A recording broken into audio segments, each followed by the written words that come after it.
Hello, my name is Logan Willoughby. I am a legally blind person, and today I would like to answer some commonly asked questions of the visually impaired.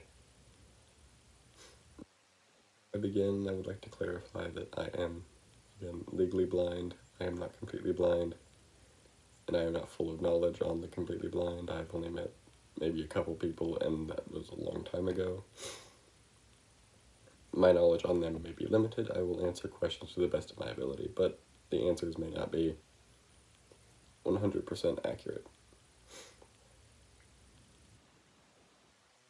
Let us begin.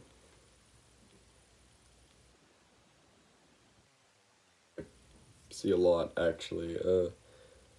Why do you wear glasses if you're blind?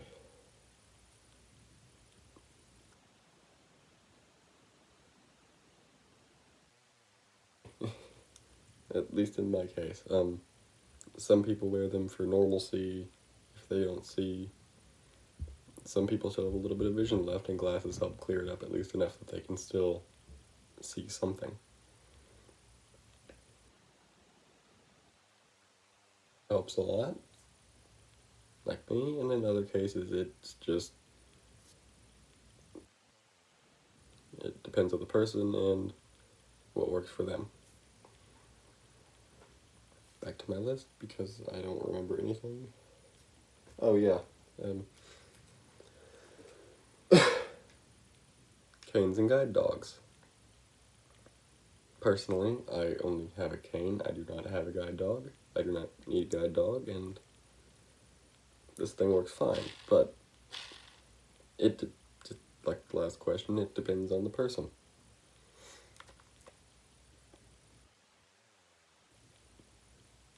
If you have a guide dog, you will probably be using both. A guide dog is not perfect, neither is a cane. But I still have vision left, so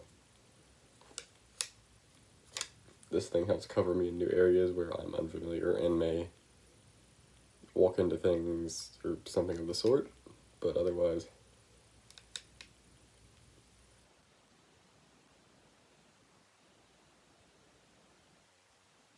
pretty much. So, I love it. Using technology like a smartphone or a tablet, which is what this is being recorded on. Again, me personally, I can do it pretty normally. I already said that.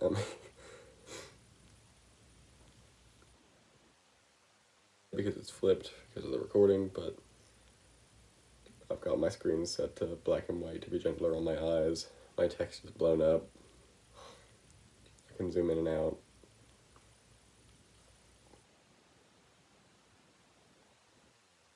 Go about navigating is with basic accessibility settings like that. Now, people who see less or can't see at all will use a lot of voice control and text to speech, speech to text. People that are completely blind perfectly navigate a smartphone or device like that. It's pretty impressive, to be honest.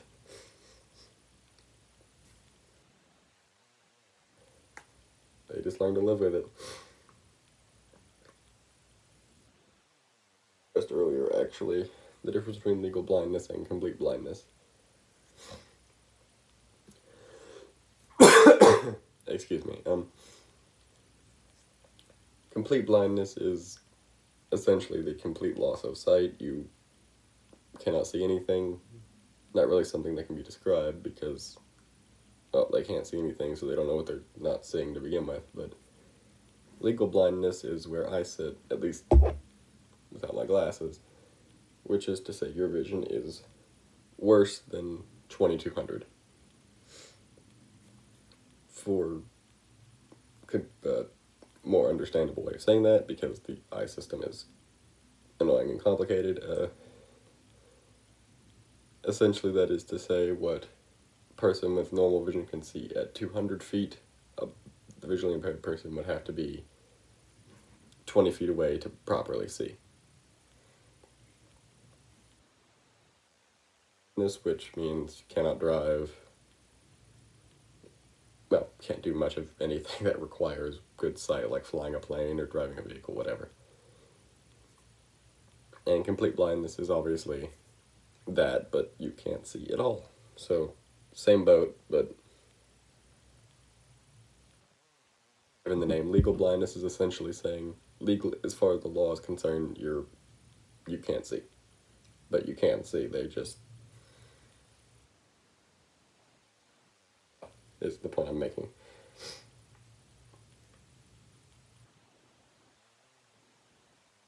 And the blind or visually impaired people have better senses. Direct answer could be taken as yes, but I think it's not about the better senses. I think it's more about focusing in on another other senses to make up for what you're losing in the visual area. I think the same thing happens if you are deaf, for instance. You focus in on your other senses more to help compensate for that loss of a key ability to sense the to to navigate.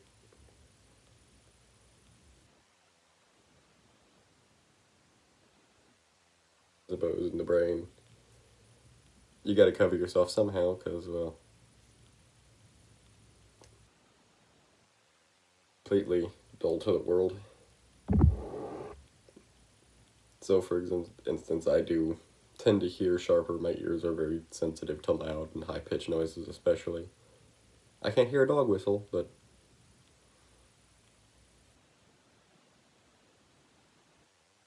claim to that are visually impaired. So it's definitely possible. Maybe it's a little deeper than that. Maybe it does actually get heightened, but as far as I'm aware, it's just focusing in on the sense more.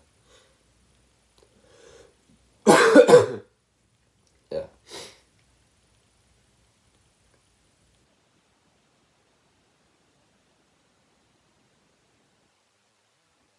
Who is visually impaired or blind? I'm going to start off by saying this right now. Ask first. Absolutely never try to help someone who is visually impaired or blind without asking first. If you open a door for something for them without making your presence known or making it clear what you're trying to do, you could completely disorient them to the world. A lot of the times they will use doors and stuff like that for landmarks, key points to understand where they are and where they're going. So if you open that door and they walk through it not realizing you opened the door, they're still looking for the door. Perfectly okay to help someone, absolutely, but always make your presence known and always ask if they want your help first. Otherwise, you could end up making things worse, and, well, hopefully you don't want that.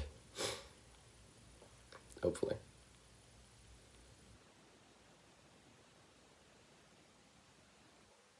Excuse me.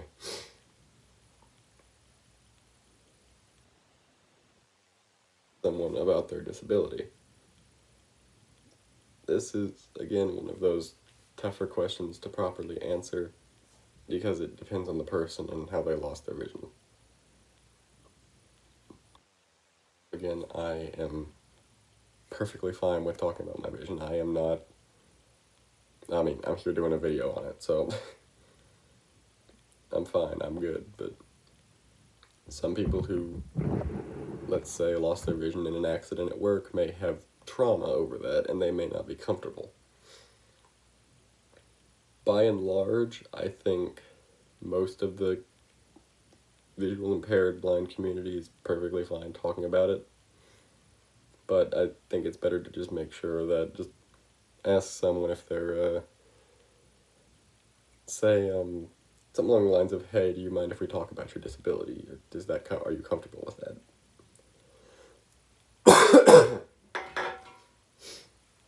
Because if they're not, then you could end up bringing up some bad memories. We don't want to do that. It's okay to ask. Don't be afraid to ask. Just clarify that. Make sure they're comfortable first. You don't want to do something that could accidentally upset someone.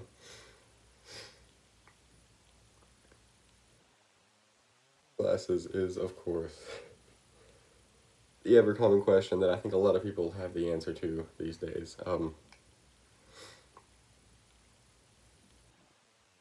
Do it in some cases too.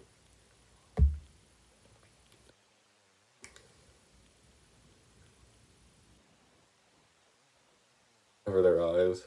I know, completely blind people anyway, because being completely blind, a lot of them had some kind of damage or something, and it can make their eye look really, well, really freaky to people who don't recognize it, and it can make some people uncomfortable. So, it just makes people can just make people feel more comfortable and can make their job easier. Also, some blind people, despite not being able to see, can still see changes in light, like when you close your eyes and look up at the ceiling and back down at the floor. You can see the light kind of change behind your eyelids vaguely. I don't know if that's exactly what they see, no one does, but it's a decent enough comparison to understand. Sometimes that light is, well, sometimes they are really sensitive to light like that because they don't see. Block out that light a little bit and deteriorate some discomfort. Good side of the spectrum, well, which means I am sensitive to light. Bright lights, anyway. Normal lights are fine. But it can really mess up my orientation and ability to understand my current location, and that's not good. So, sunglasses. Make life a lot easier and make things a lot simpler.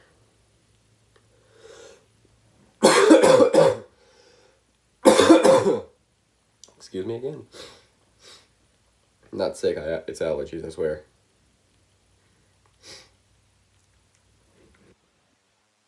How hard is it to learn it? It's, really, it's just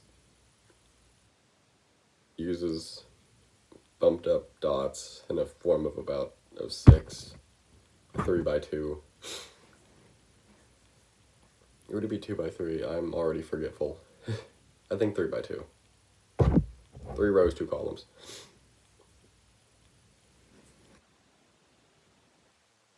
Certain patterns in that column, in those 3 rows, 2 columns, and you form different letters, different symbols. Learning it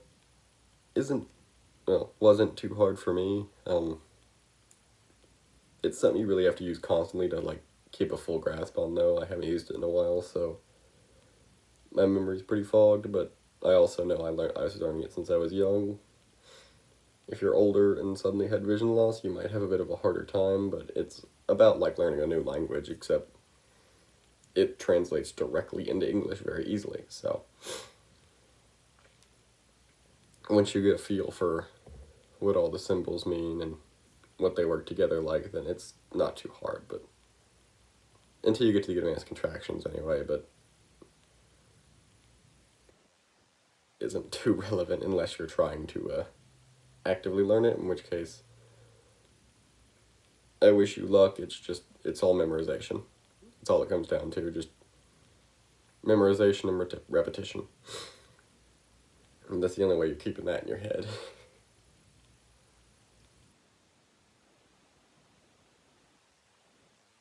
One who is blind is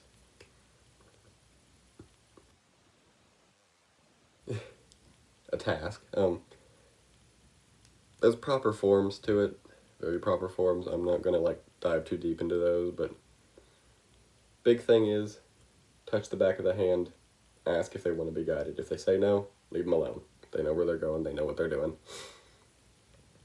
They say yes, they'll just glide back to your elbow and hold on about like that. Obviously, I cannot do it properly because I only have 2 arms, but it's simple enough. Bend your elbow, bring it into your body. They'll hold on, take them where they want to go. That said, when you're guiding someone, make sure you're calling out to them. They can't see things you do, so there's a pole coming up on your right and they're on your right, tell them to switch sides. If they know how to do that, you just let them do their thing. Going into tight spaces, just put your arm behind your back. They'll recognize the movement. Probably should still call it out to them, though. Going downstairs, tell them they're stairs. I mean, stuff that seems mundane to us, just make sure to remember that you're guiding someone who can't see.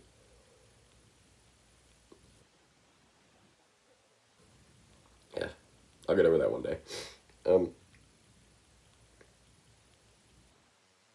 Your color. I mentioned this a little earlier. Some people who are completely blind can still see changes in the light of their environment. As for color, no one really knows. I don't even think they know because they don't know what they're looking at if they would, but I guess it's possible if, you have, a colored light, maybe they might notice something different about each light, but there's no way they could really tell what, well, they wouldn't really be able to know if they're seeing a color or not. They would just be, different to them. A lot of them understand the concept of color to some extent, but not to the full extent we would as sighted people. They might know that the sky is blue, the grass is green, so on, but they have no idea what that means. They just act of some kind.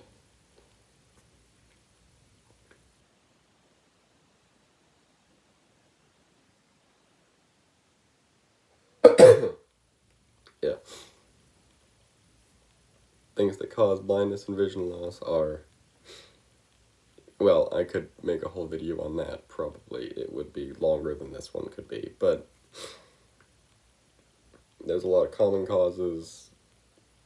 Just diseases can do it, damage can do it, physical damage can do it. Overstraining your eyes by working too much can do it.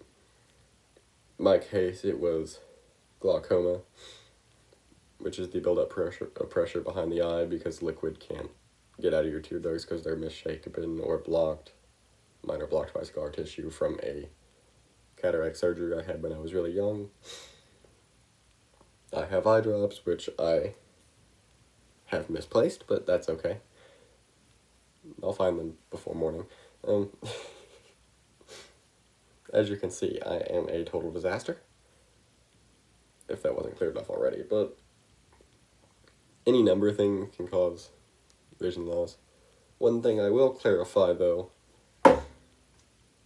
ignore that, screens.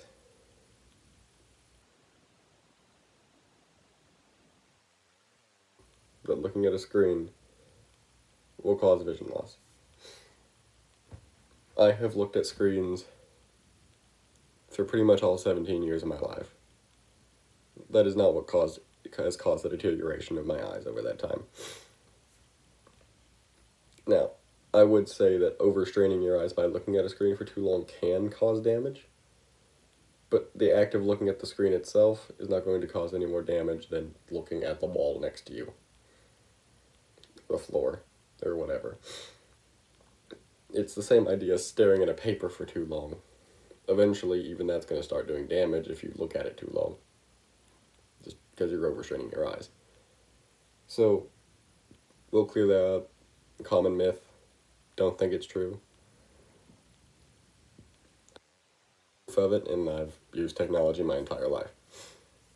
But who knows? Maybe it is possible to, well, I guess someone would know out there, but not in my experience. I could be wrong, I will admit that, but final question. Common challenges. Half of anything, to be honest. Can't travel too well for obvious reasons. You don't see, so it's easy to get lost. It's easy to get disoriented. Even I rely pretty heavily on landmarks, sound cues, etc. Things that are going to stay in an area and are clear. Physical landmarks are something that the more sighted of us rely on, but the blind fully blind variants can't always rely on that. So they rely a lot on audio cues and touch cues. Smell cues if they live near a kitchen, maybe, but. Excuse me. Um,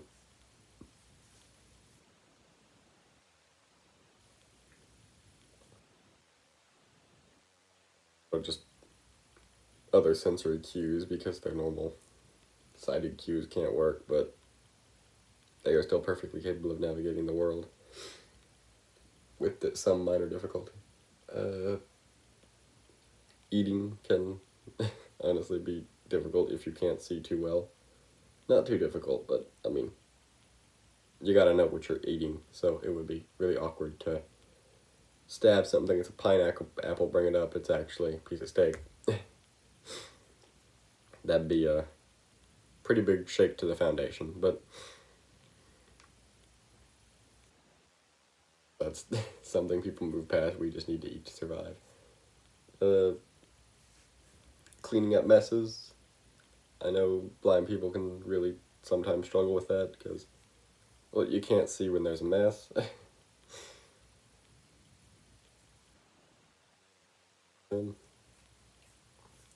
Seeing far distances if you aren't completely blind is a absolute pain in the back. That is what these help with, vaguely. Not a perfect solution for everyone, but binoculars are nice. It's just half a pair of binoculars, to be honest. It's not too crazy complicated. A little more, I guess, advanced zoom features than a pair of binoculars would have, but down the road trying to figure out where you're supposed to go next. This is probably what you're going to see, but the person you're dealing with can see. If not, then they're probably just asking Google.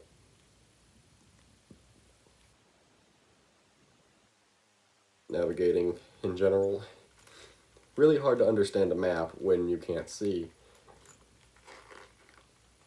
So most of them either use auditory maps or tactile maps, which is not something I have on hand to show off, unlike half of the rest of my stuff.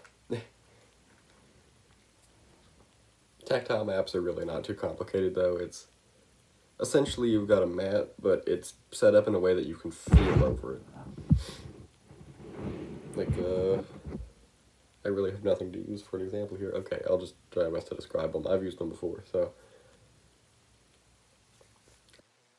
Got it oriented in the north, south, east, west fashion of a select area. And you can feel over it, and you can like feel the roads are bumped up here. Then there's a building off to the side that's like a square or a house cut out or something. It's just essentially a map that rather than looking over, you can feel over. They're pretty cool, but they can be a little disorienting to read sometimes if you aren't used to it, but it was a lesson when I went over that.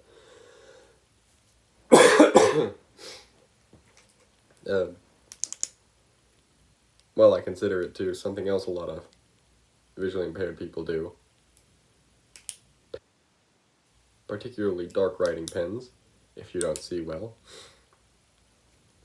Or gel pens. They write really dark and they're good. This is not actually a gel pen. I don't know why I brought this out to showcase gel pens. But I love them all the same. Dark writing is good. Dark line paper, very fun.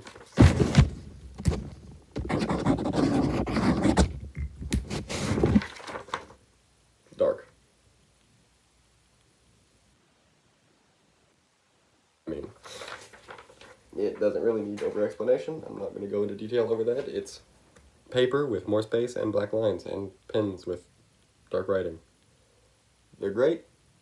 They make life easier, and they make sure that, well, they kill a few more trees, but we do that anyway, so I guess it's all in the ideology. I personally also wear a lot of hats. Helps block out a little light because of my photophobia itself, but nothing too complicated. is would like to go over. I am not sick. That is allergies, I swear. I believe that's all. Well, in that case, I will end it here because there's no point in me continuing to talk to myself in front of a camera for a video that maybe 12 people will see, but it was a fun experience, to be honest. I was nervous about doing it, and I'm glad I did. Thank you to whoever decided to watch this. Hello, teacher person who will be grading this, and goodbye.